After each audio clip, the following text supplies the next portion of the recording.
Bismillahirrahmanirrahim. Assalamualaikum warahmatullahi wabarakatuh. Sebelumnya, perkenalkan nama saya Alifah Lutfihanan dari program Studi Manajemen Pendidikan Islam semester 2 kelas B. Tujuan saya untuk membuat video ini ialah untuk memenuhi tugas akhir semester pada semester 2 kali ini. Baik, di sini saya akan sedikit memaparkan materi tentang ilmu pendidikan Islam. Konsep dasar pendidikan Islam. Pendidikan Islam merupakan upaya yang dilakukan oleh pendidik secara sistematis dalam pengembangan potensi seseorang dengan mengimplementasikan nilai-nilai pendidikan sebagai bekal dalam mengarungi kehidupan di dunia dan di akhirat. Selanjutnya, ada nilai-nilai dan tujuan pendidikan Islam. Tujuan dari pendidikan Islam itu sendiri. Dalam sistem pendidikan Islam, nilai-nilai yang terkandung dalamnya terintegrasi dengan tujuan yang hendak dicapai. Secara sederhananya, tujuan dari pendidikan umum dapat menjadi dua arah. Yang pertama, yang berorientasi pada tujuan individual. Yang kedua, yang berorientasi pada tujuan sosial atau komunal. Nah, dari kedua itu kemudian menjadi satu kesatuan menjadi tujuan pendidikan Islam. Selanjutnya ada korelasi pendidikan dengan nilai. Pendidikan sangat erat hubungannya dengan nilai. Karena sejatinya pendidikan direalisasikan dengan menginternalisasikan nilai-nilai. Dengan itu, nilai juga pendidikan dapat menentukan bentuk sistemnya yang berkaitan dengan tujuan, motivasi, kurikulum, metode belajar, dan sebagainya. Sehingga, untuk dapat memahami kandungannya, nilai dalam pendidikan perlu dipahami secara mendalam. Selanjutnya, ada hakikat nilai.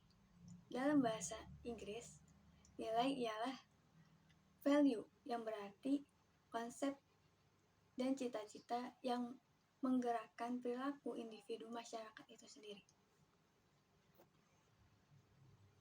Selanjutnya, ada dasar-dasar pendidikan Islam. Dasar secara bahasa berarti landasan, asas, fundamental, ataupun pokok dari pangkal segala sesuatu. Sehingga dasar merupakan sumber dan sebab adanya sesuatu. Maka, dasar pendidikan Islam adalah landasan yang digunakan dalam proses pendidikan Islam dengan segala ajarannya, yang tentu saja bersumber dari falsafah hidup umat Islam. Selanjutnya, ada fungsi. Memberikan arah kepada tujuan yang akan dicapai dan sekaligus sebagai landasan untuk berjalannya pendidikan Islam itu sendiri sebagai sesuatu kebutuhan dasar bagi manusia. Selanjutnya, ada dasar-dasar atau jenis-jenis pendidikan Islam. Dasar pokok dari pendidikan Islam itu sendiri ialah Al-Quran dan Sunnah. Yang kedua, ada dasar tambahan. Yang di dalamnya ada atsar sahabat atau perkataan sahabat dan ijtihad para ulama. Ketiga, ada dasar operasional. Di dalam dasar operasional ini ada dasar historis, sosial, ekonomi, politik, psikologis, dan fisiologis.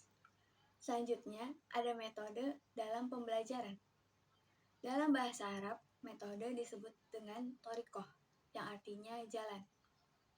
Sehingga sulit bahkan tidak mungkin kita bisa mencapai suatu tujuan tanpa menempuh jalan yang benar.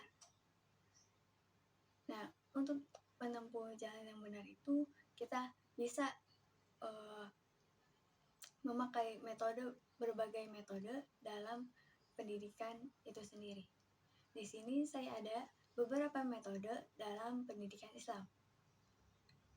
Satu, yaitu ceramah, yang dimana seorang guru atau pendidik menyampaikan materi secara lisan kepada murid atau peserta didik.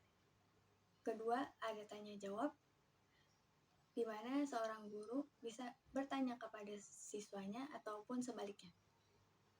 Ketiga, ada metode diskusi atau hiwar, yang dimana guru menyampaikan bahan dan membahas pembelajaran kepada murid.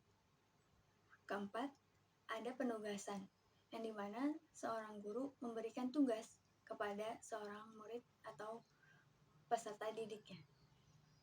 Kelima, ada demonstrasi, yang dimana guru mencontohkan sesuatu yang sesuai dengan materi yang dibahas oleh gurunya. Selanjutnya, ada eksperimen, yang melakukan sesuatu yang berkaitan dengan materi itu. Ketujuh, ada kerja kelompok, yang dimana guru membagi siswanya menjadi beberapa kelompok untuk menyelesaikan tugas-tugas yang diberikan oleh gurunya. Selanjutnya, ada kisah, di mana seorang guru memberikan materi melalui kisah-kisah atau sejarah. 9. Ada amsal, yaitu membuat atau memulai perumpamaan. Yang terakhir, ada tarhib wa tarhib atau reward and punishment. Selanjutnya, ada pendidikan Islam di Indonesia, yang dimana korelasi sistem pendidikan Islam dengan sistem pendidikan nasional atau pendidikan umum. Sebagai suatu negara yang memiliki sistem, tentu Indonesia juga mengatur berbagai pendidikan. Masyarakat yang diatur sedemikian rupa untuk mencapai tujuan negara sekaligus tujuan pendidikan. Di Indonesia, sistem pendidikan nasional terumuskan dalam Undang-Undang Nomor 20 Tahun 2003, menjabarkan secara konkret bagaimana pendidikan nasional akan dijalankan, termasuk di dalamnya juga berkaitan dengan pendidikan Islam. Sebagai sistem yang terintegrasi dengan sistem nasional, pendidikan Islam dilaksanakan dengan berasaskan falsafah hidup bangsa Indonesia, yakni Pancasila. Khususnya sila pertama yang menjabarkan nilai ketuhanan. Maka, untuk menginternalisasikan nilai-nilai ketuhanan yang dianut, penyelenggaraan pendidikan keagamaan menjadi sebuah keniscayaan.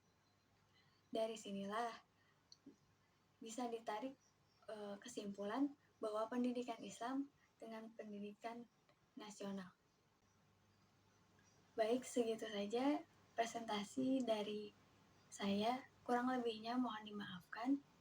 Mohon maaf bila ada kekurangan dan masih banyak kesalahan.